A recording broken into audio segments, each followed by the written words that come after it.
Pepsi Man. Ce jeu qui est quand même très étrange.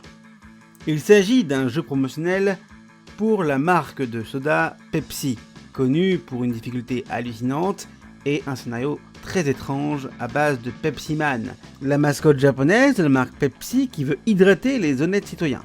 Mais apparemment, tout est contre lui. Mais ce qui est le plus important ici n'est pas vraiment le jeu en lui-même, mais son ending.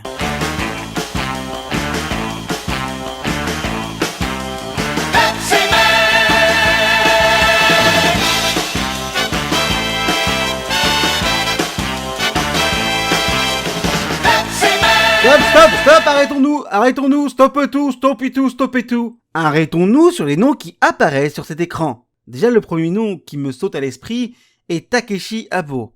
Alors, peut-être que vous ne le connaissez pas, mais c'est un compositeur de visual novel très connu, notamment pour cette musique.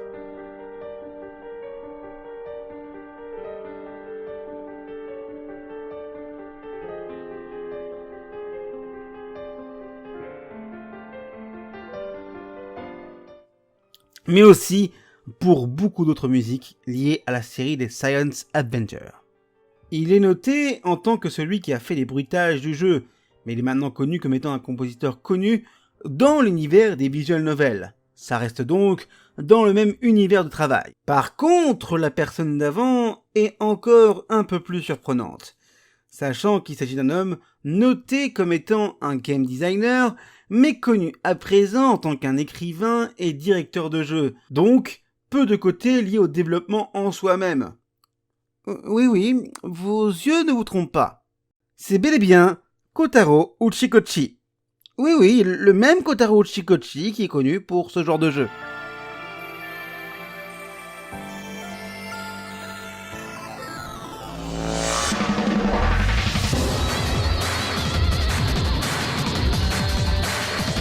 Alors du coup, on se demande, il s'est passé quoi en fait? Pourquoi Kotaro Uchikochi s'est retrouvé dans ce jeu qui est considéré comme un puits à mème? La réponse dans cette vidéo, où le jeu le plus étrange de Kotaro Uchikochi est révélé.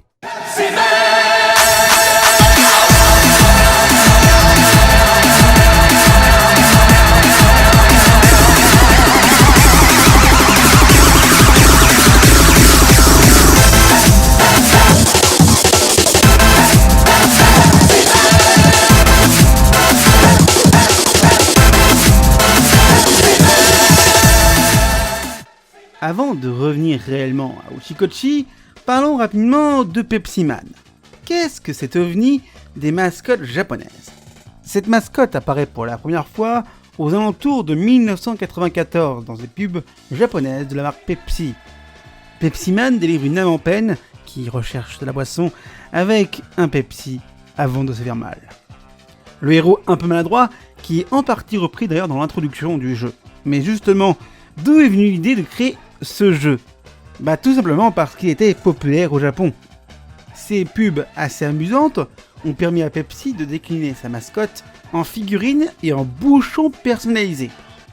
Il est même apparu dans 2 autres jeux vidéo avant que le jeu Pepsi Man soit créé. Il se trouve que dans la version japonaise de Fighting Vipers, un jeu Saturn que vous pouvez retrouver dans les jeux arcade de Judgment, le dernier jeu de la série Yakuza, vous pouvez débloquer puis jouer avec Pepsi Man. Et du coup, sa popularité a poussé Pepsi à créer un jeu vidéo autour de Pepsi Man.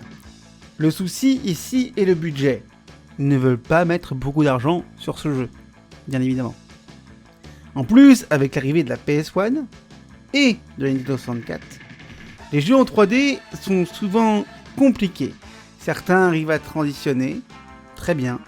D'autres, c'est bien plus compliqué. Qui, donc, va s'occuper du développement de ce jeu? Kindle Imagine Develop. Ce petit développeur ne vous dit probablement rien du premier regard, mais si je vous dis qu'il est connu pour avoir fait une licence de visual novel relativement intéressante, nommée la série des Infinity.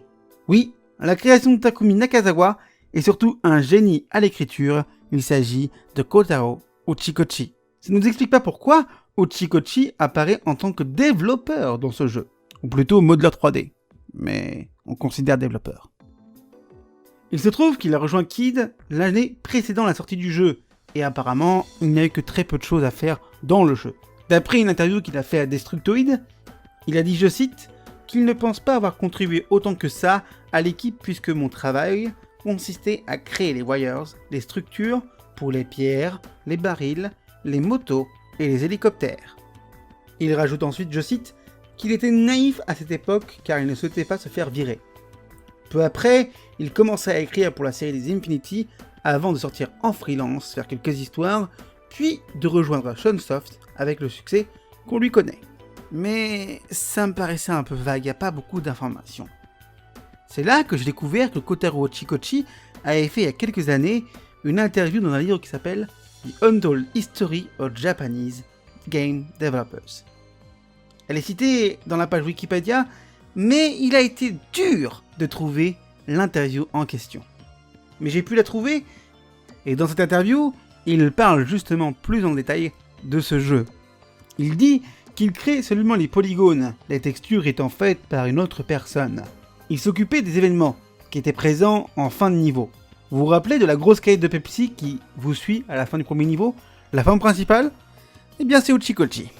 Il dit ensuite qu'il est étonné de la popularité qu'a eu le jeu en Occident, car il se trouve que le jeu, en fait, c'est pas très bien vendu au Japon.